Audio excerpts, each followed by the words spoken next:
Magandang humaga sa inyong lahat, hapon, tanghali, gabi.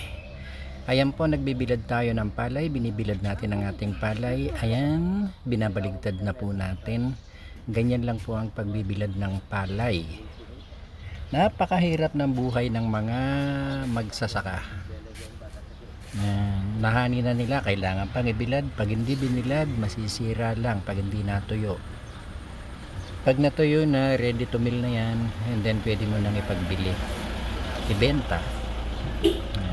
Nasa mainit ka na lugar, ganyan, binabaligtad mo habang nakabilad para matuyo.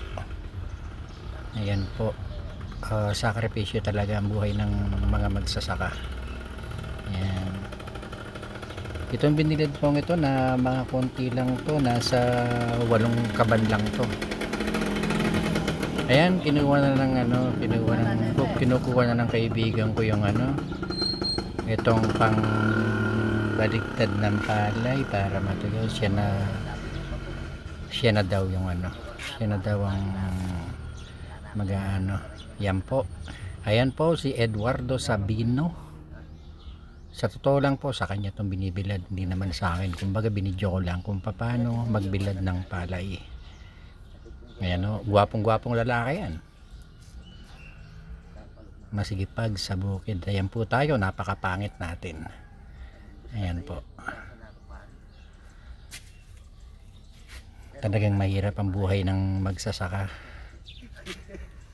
Dito po sa harapan ng bahay namin yan. Ayan. Yung may gate na yan. Yung katabi niyan sa amin na po. Nasa probinsya lang po kami. Maraming salamat po sa mga manonood at manonood pa. Sana share and like nyo po itong video. Yan, nasa init ka, mainit talaga, iitim ka. Yan.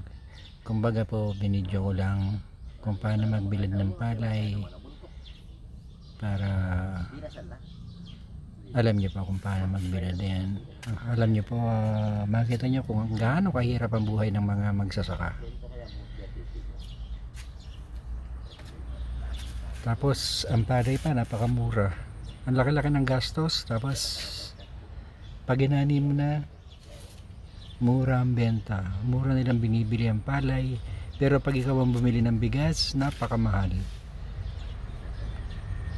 Sige po, maraming salamat na lang po sa inyo. Patapos na po itong video natin. Sana po i-like nyo, mag-subscribe kayo ang hindi pa nakasubscribe. At saka po, pakishare na lang. Tamad po kasi akong mag-drawing ngayon. Drawing po ang content ko. Kaya ayun, nakita ko nagbibilad ng palay itong kaibigan ko, kaya binidyoan ko. Thank you so much.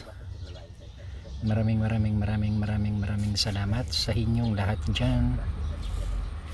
Sana po wag kayong magsawang manood sa mga video ko, sa mga drawing ko. Maraming salamat sa inyong lahat. Bye.